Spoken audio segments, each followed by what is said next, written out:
So yesterday, I'm probably going to make another video because I don't want to make the videos too long. But for me, the biggest take home as well is the perspective of the victim and survivors, their truth, how they experienced a service. And when I then talk to some professionals afterwards, in between the breaks and after the event, the learning or what they're hearing, what their experience is, doesn't match what the victim, the individual, the service user, it doesn't match the reality of what the victim, what the service user was sharing. There's a complete mismatch in what is being said, what is being heard, and the reality from the perspective of the service user and the reality of the service provider. And I'm going to come back to that point, guys. So when I did training with a police force a few years ago, I explained to them a scenario that actually happened, but I didn't say it was my actual lived experience because I wanted to see the reaction of the people in the room. So the situation was, the police officer in my family case was going to speak to my mum about allegations that I and my sister had made against the alleged perpetrator, who was her husband, our stepfather.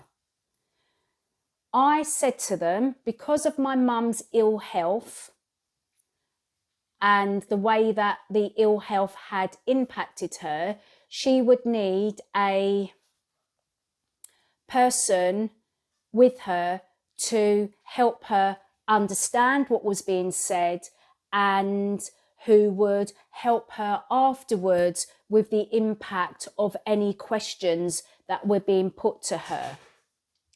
They said, yes, absolutely, there would be said person with her to help her understand and to help her with impact. So when I spoke to the officer after this interview happened, I said, how was my mum? How did it go? And I was told I wouldn't need to worry about any of that because it was outside of my scope. It was outside of my needs to know because of the case. And because I was a complainant in the case, I didn't need to know any of this. As soon as that was said to me, it made me alarmed and it made me worried about the impact on the case.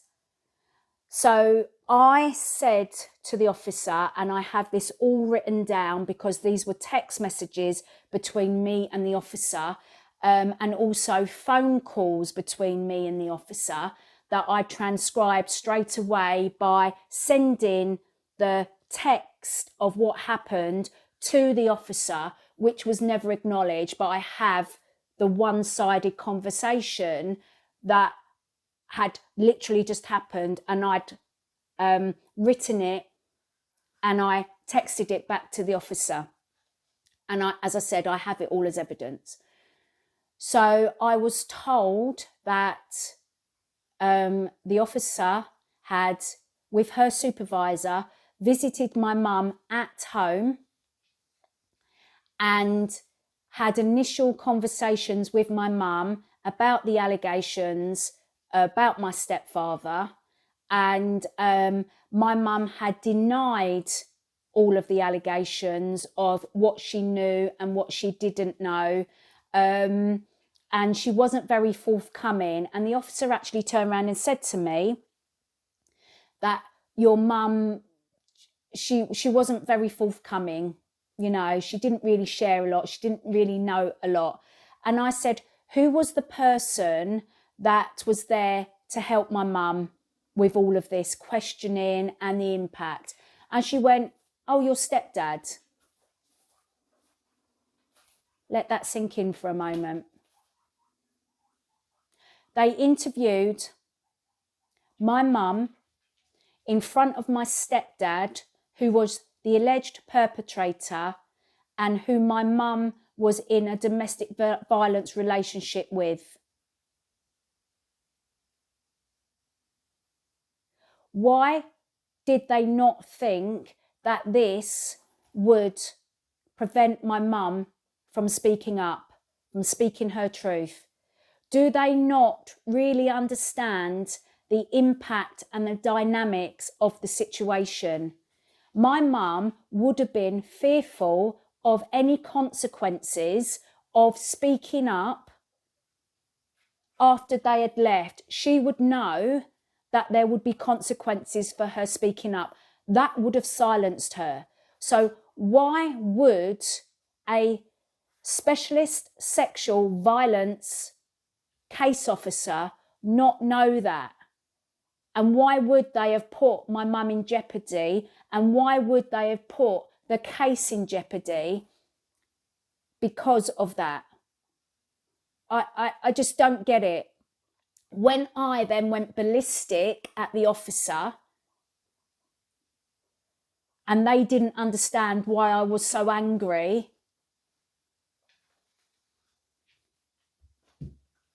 so I explained this to the police officers that I was training up. I said, this is a scenario. How would you have handled it?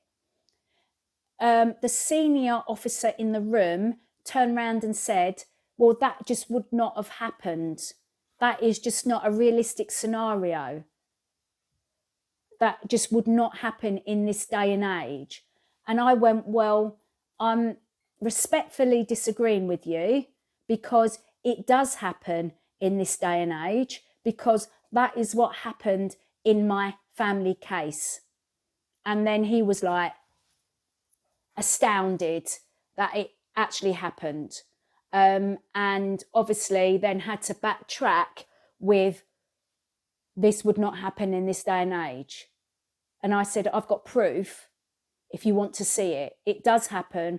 And I agree with you, it shouldn't happen. And it should never have happened, but it does happen. When I had a conversation with a judge after the Victims Summit, there was some interesting perspectives between what he was saying and what he had heard. So, for example, I'm actually at the moment doing a series on myths and realities around child sexual abuse. And some of the conversation that I had with the judge after the Victims Summit is exactly what I'm trying to share through awareness raising and through education of that mini series of myths and realities that I've put together. So, for example, I said to the judge that often I hear from victims and survivors that their sexual history is brought before the court.